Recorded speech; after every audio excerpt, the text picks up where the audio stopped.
It started like every other cold, silent aching. The guards shouted us into our bunks. We huddled together in Block D, our breath curling in the air like ghosts. The wooden boards creaked and groaned as people shifted in their sleep or cried softly into their sleeves. Lila was already asleep, curled into my side, her face pale and thin. Her doll had lost both arms now. I wrapped an arm around her, trying to keep her warm with what little body heat I had left. I hadn't eaten since midday. My stomach gnawed at itself like a wolf in a cage. I was about to drift into that strange half-sleep, where even dreams were too tired to visit, when I heard the door creak open. At first I thought it was just the wind, then footsteps soft, measured, careful. I opened my eyes, just a crack. A figure stood at the door, not a guard, not shouting, not dragging anyone away. He moved quietly, glancing over his shoulder once before stepping inside. The dim moonlight slipped in behind him, revealing a young man in uniform. One of them, a soldier. I froze, my breath caught. But then he turned toward us, his eyes found mine, and something passed between us.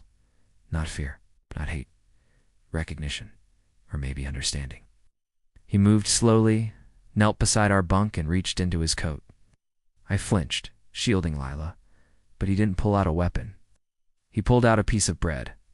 Not much, just half a crust, dry and plain. But to us it was gold.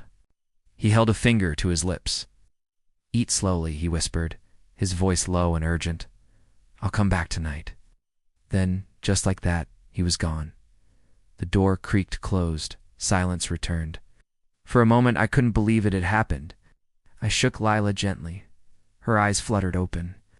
When she saw the bread in my hand, her lips parted in surprise. I tore it in half and gave her the bigger piece.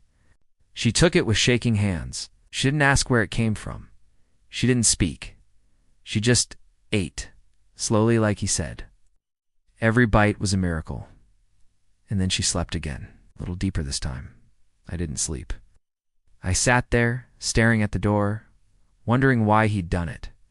Was it pity, guilt, kindness? Those were things I thought didn't exist anymore. But he came back, again and again. Every few nights, always after curfew, always silent, he brought bread, sometimes a bit of cheese. Once, a tiny bottle of water. Once, a worn piece of cloth, a blanket. He didn't ask questions, he didn't speak more than a whisper. But each time he came, something in me, something human stirred back to life. We called him the Quiet One. I never told anyone, not even Marek. It was a secret too precious to risk. And each time Lila ate, each time she smiled through cracked lips, I felt the smallest flicker of hope. In a place designed to kill the soul, one stranger a soldier, no less was feeding ours. By the time a full moon returned to the sky, we had seen the Quiet One 5 times. Each visit was short, silent, swift, but each one mattered more than the last. He always brought something: food, water, once even a piece of dried fruit, things that didn't exist in our world anymore. He never asked for anything in return. Then one night he brought something different. He slipped into the barrack just as the wind picked up, whistling through the cracks in the wooden walls. Most of the others were asleep, too exhausted to notice. I was half awake, waiting.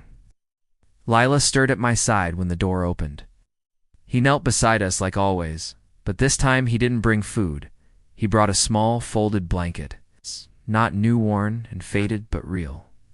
Soft, whole, warm. I stared at it like it was made of stars.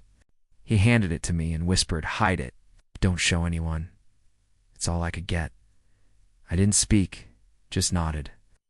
The weight of the blanket in my hands felt heavier than bricks. Not just because it was real, but because it meant something. He looked at Lila, her sunken cheeks, the way she trembled, even in her sleep hand. His jaw tightened. "I had a sister," he said suddenly, barely above a breath. She looked like her, and then he was gone. The door shut behind him with a quiet click. I tucked the blanket around Lila as gently as I could.